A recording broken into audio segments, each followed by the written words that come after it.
और एक बड़ी खबर आपको बताने जा रहा हूं। लेबनान के बेरूत में इजरायल ने बड़ा हमला किया है। हिजबुल्लाह के हेडक्वार्टर पर यह हमला हुआ है। इजरायल का अटैक है ये। हिजबुल्लाह के कई ठिकानों पर उसने अटैक किया है। हमले में 2 लोगों की मौत हुई है, 76 घायल बताए जा रहे हैं, लेकिन नसरल्लाह हमले में सुरक्षित बच गया है। सूत्रों के हवाले से यह खबर है। यूएनजीए में नेतन्याहू है। भाषण के बाद यह हमला हुआ। यूएनजीए में नेतन्याहू पहले भाषण दे रहे थे, उसके बाद यह हमला हुआ। ऐसा बताया जा रहा है कि फोन पर ही हमले की मंजूरी नेतन्याहू ने दी थी। 2 दिन पहले हिजबुल्लाह ने तेल अवीव में मोसाद के हेडक्वार्टर पर हमला किया था। इतिहास में पहली बार हिजबुल्लाह की मिसाइल तेल अवीव पहुंची थी। इसी का बदला इजरायल ने हिजबुल्लाह के हेडक्वार्टर पर हमला करके अटैक करके लिया है। जो बड़ी खबर और बड़ी तस्वीर हम आपको बता रहे हैं, एक बार फिर से देखिए। बड़ी खबर यह है कि हिजबुल्लाह के हेडक्वार्टर पर बड़ा हमला हुआ है। किसने किया है? इजरायल ने किया है। यूएनजीए में जब नेतन्याहू बोल रहे थे, उसके बाद फोन पर उन्होंने इस बात की मंजूरी दी और उसके बाद हमला हुआ यूएनजीए में नेतन्याहू के भाषण के बाद। लेकिन जो हिजबुल्लाह का चीफ है नसरल्लाह, वो हमले में बच गया। 2 लोगों के मौत की खबर है, 76 लोग घायल बताए जा रहे हैं। कई ठिकानों पर भीषण हमला किया है इजरायल ने। आपको इसके पीछे का बैकग्राउंडर जानना जरूरी है। 2 दिन पहले हिजबुल्लाह ने तेल अवीव में, जो मोसाद है, इजरायल की एजेंसी मोसाद के हेडक्वार्टर पर हमला किया।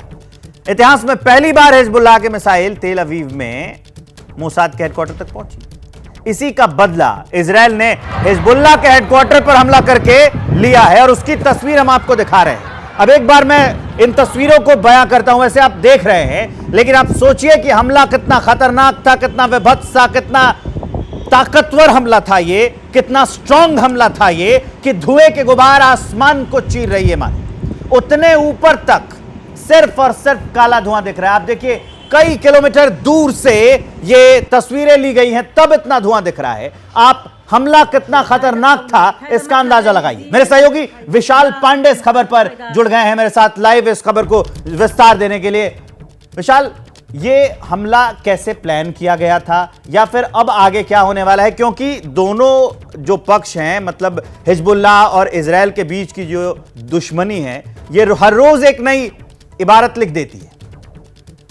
बिल्कुल, देखिए, और आज की सबसे बड़ी खबर यही है कि इजराइल ने बेरूत में जो हिजबुल्लाह का केंद्रीय मुख्यालय था, वहां पर एयर स्ट्राइक किया है। एयर स्ट्राइक के जरिए बड़ा हमला किया है और आमतौर पर यह माना जाता है कि जो हिजबुल्लाह का केंद्रीय मुख्यालय है, वहीं पर उनका जो सर्वे सर्वा है नसरुल्लाह, वो रहा करता है। हालांकि इस हमले के दौरान नसरुल्लाह उस समय इस मुख्यालय में मौजूद था या नहीं था, अभी इसकी पूरी तरह से पुष्टि नहीं हो पाई है। लेकिन इजराइल ने ये अब तक का सबसे बड़ा हमला किया है हिजबुल्लाह के ऊपर और इस हमले में कई लोग घायल भी हुए हैं। कुछ लोगों की मौत की भी खबर सामने आ रही है, लेकिन आधिकारिक आंकड़ों का इंतजार अभी भी है।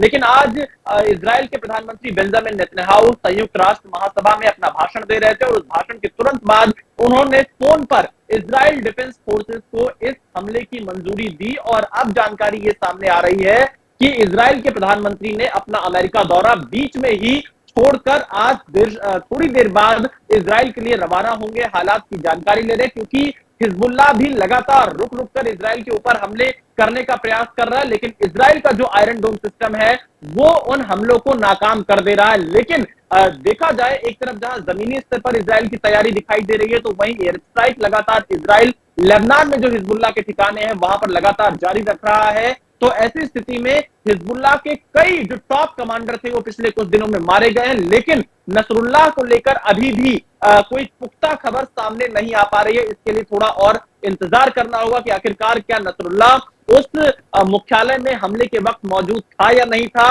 इसकी पुष्टि अभी तक ना तो हिजबुल्लाह की तरफ से हो पाई है और ना ही इजराइल की तरफ से हो पाई है। लेकिन इजराइल की जो डिफेंस फोर्स है उसने उत्तरी इजराइल में अपनी संख्या बढ़ा दी है लेबनान बॉर्डर पर, और एयर स्ट्राइक के जरिए लगातार बेरूत समेत जो दक्षिणी लेबनान में हिजबुल्लाह के ठिकाने हैं वहां पर इजराइल की तरफ से हमले किए जा रहे हैं और इसका दायरा और ज्यादा बढ़ने की उम्मीद है। विशाल, आप हमारे साथ बने रहिए। एक और बड़ी खबर आ रही है, वो मैं दर्शकों को बताने जा रहा हूं। इजरायली पीएम नेतन्याहू ने अपना जो अमेरिका दौरा है वो छोटा कर दिया है। आज रात ही अमेरिका से इजरायल के लिए नेतन्याहू रवाना हो जाएंगे। विशाल पांडे अभी ये खबर हमारे सहयोगी बता रहे थे, अमेरिका से इजरायल के लिए नेतन्याहू रवाना हो जाएंगे। नेतन्याहू ने अमेरिका का अपना दौरा छोटा कर दिया है और ये जो मैं बड़ी खबर आपको बता रहा था कि फोन पर ही यूएनजीए में उन्होंने अपना भाषण दिया और उसके बाद मंजूरी दी। विशाल पांडे लगातार इस खबर पर विस्तार देने के लिए हमारे साथ बने हुए हैं। विशाल के पास आपको ले चलता हूं। विशाल, जो आप जानकारी दे रहे थे और जो ये बड़ी खबर है, एक तरफ तो आईडीएफ का खुलकर खेलना, मतलब 2 दिन पहले हिजबुल्लाह हमला करता है, उसके बाद जो आईडीएफ, जो उनका मोसाद है और जो आईडीएफ वाले पूरी तरह से तैयार हैं, वो दोबारा से अटैक करते हैं। मतलब ये साफ दिखता है। और अभी नेतन्याहू का यूएनजीए में भाषण देने के बाद अपना ये अमेरिका दौरा छोटा कर देने की खबर, इससे अब ये पता चलता है कि क्या अब ये लड़ाई और एक बड़ा और एक नया मोड़ लेने वाली है।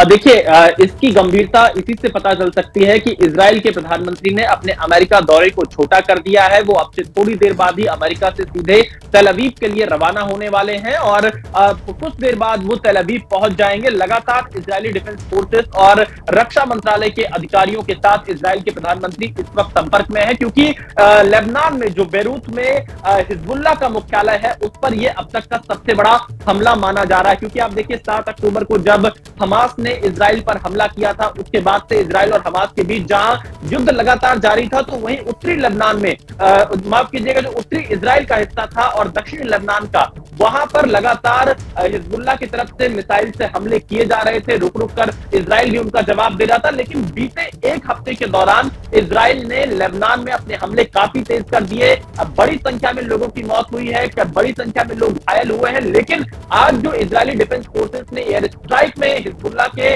मुख्यालय पर हमला किया है, ये आज की सबसे बड़ी खबर है। इसमें किन किन प्रमुख लोगों की जो हिजबुल्लाह से जुड़े हुए हैं उनकी मौत हुई है, इसकी जानकारी सामने आना अभी बाकी है। हालांकि इजराइल डिफेंस फोर्स के जो प्रवक्ता है, उन्होंने बयान जारी कर यह कहा है कि एयर स्ट्राइक बहुत ही पिन पॉइंटेड की गई थी, सिर्फ हिजबुल्लाह के मुख्यालय पर ये एयर स्ट्राइक की गई थी। और यह भी बताया कि जो हिजबुल्लाह का ये मुख्यालय था, वो बेरूत में काफी रिहायशी इलाकों में बना हुआ था, काफी नीचे ये कमांड सेंटर बना हुआ था और वहां पर हिजबुल्लाह अपना पूरा ऑपरेशन चलाता था इजराइल के खिलाफ। इसीलिए इजराइल ने एक पुख्ता जानकारी के हिसाब से इस मुख्यालय को यहां निशाना बनाया है। हालांकि इसमें अभी कितना नुकसान हुआ है, किन किन लोग।